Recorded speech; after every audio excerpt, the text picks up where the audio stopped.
iPhone 10 versus Galaxy S9 Plus versus Google Pixel 2 XL versus Huawei P20 Pro. These are some of the fastest flagships you can buy right now in 2018, and two of them have AI chips, that being the Kirin 970 and an A11 Bionic on the Apple device, and we have a Snapdragon 835 for Pixel 2, Snapdragon 845 for Samsung S9 Plus. Let's begin the boot up with the iPhone 10, and you can see the iPhone 10 finishes at 19.79, which is a pretty fast boot up here. I mean, you don't got 19 seconds? Let's go on to the Galaxy S9 Plus and see how fast this one can finish, and I speed this up as well, and you can see this finishes at not too much far behind, 21.62 seconds, so very fast there on the Galaxy S9 Plus. But the Pixel 2 XL has proven to be quite a champ in the boot up round, and it doesn't disappoint here with 13.65 on its boot up. And going on to the Huawei P20 Pro, Huawei's newest best flagship you can buy, this one finishes at a little bit slower than all of them at 23.65. So the Huawei P20 Pro a little bit behind,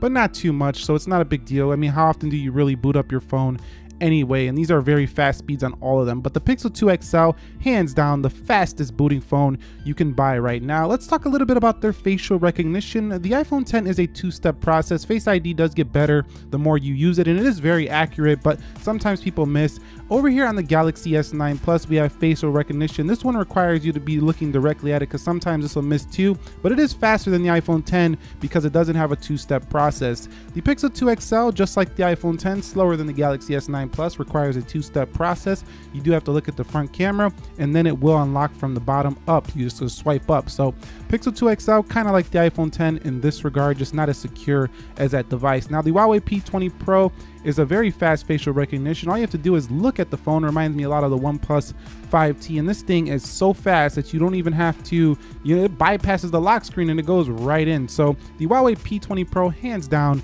the fastest face unlock by far amongst all of these phones. So if you care about getting your phone fast, the Huawei P20 Pro is for you. Let's begin with a speed test on the iPhone 10, and I'm speeding through this, but you can see the iPhone 10 is having some pretty great performance so far. That gesture-based UI actually makes it feel a little faster than actually having to hit the physical home button on Touch ID. But the games is where really the iPhones start to shine, and you can see just how fast it's going through these games. And the iPhone 10 finishes at 51.70, give or take. I might have missed the tap a little bit, around 51 seconds here for the iPhone 10. Getting on to the Galaxy S9 Plus, Snapdragon 845, 6 gigs of RAM. This is a monster phone right here. Let's go into Instagram, and you could see that we're going to speed through this again because we would be here all day if we looked at every one of these phones.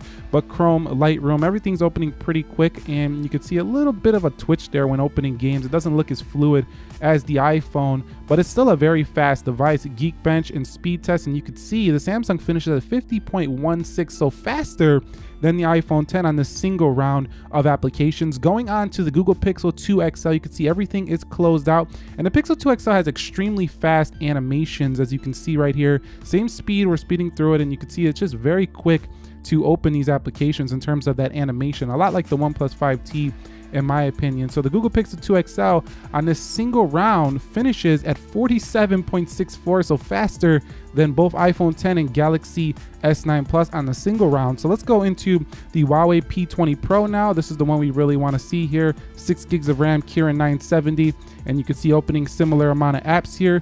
This one is very fast as well, and we're closing in on the games, where the games a little bit slow on the Huawei P20 Pro in comparison to the others, which slowed the score down just a little bit, especially on the more heavier game like Dead Trigger. And then we got into the speed test, and this finishes at 55.46, so the slowest of the bunch here when it comes to the single round of application speed.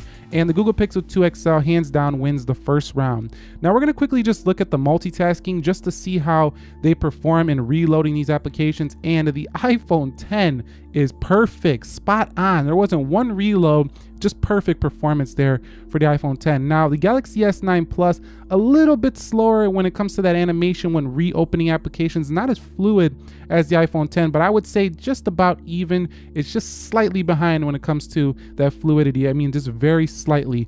Now the Google Pixel 2 XL, this is where it chokes a little bit with its 4 gigs of RAM. It has to reload some applications, and if you have a lot open on the Pixel 2 XL, it will reload some things. So Pixel 2 XL is not the best multitasker here, even though it was probably the fastest when it comes to opening the first round of apps due to its animations.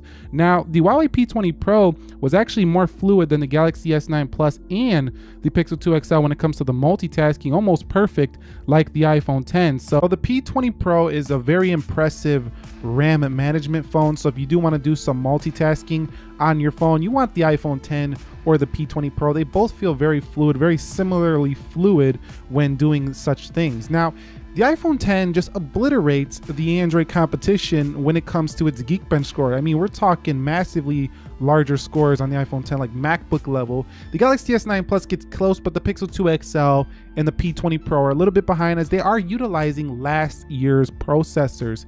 Now, let's get into the speedtest.net score, and you could see that they all did very well here, actually very similar. It is the same network, but you know, this depends on your network.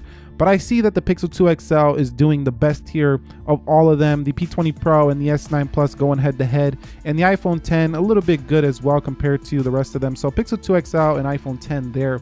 Now, if you do pick up one of these, which one is the fastest phone? I think for most power, you know, for the longest term, probably the iPhone 10 out of all of these. On paper, it has the fastest processor. It doesn't have as much RAM, so multitasking, you might want to look at the P20 Pro or the S9 Plus. Now, the Pixel 2 XL is very fluid, has fast animations in the day-to-day, but I think you would want to pick the P20 Pro or the iPhone 10. If you want a better long-term multitasking experience, they're going to be great. But I think the most well-rounded and fastest feeling phone, if you're only going to keep the phone for a couple of years on the day-to-day right now, is the Samsung Galaxy S9 Plus. This phone feels very well-rounded and opening on the single core speeds and even on the multi-core. So the S9 Plus to me is the fastest feeling phone on the day-to-day right now. It's fluid for an Android phone. It's very fast. It's faster than iPhone 10 when it comes to just how fast the applications look to open, but they're all very fast. You can't go wrong with any of them. Do you agree with my opinions here, my take here? Let me know down below. If you found this video helpful, enjoying, entertaining, informing, click that like button for me. And if you're new here, subscribe for more.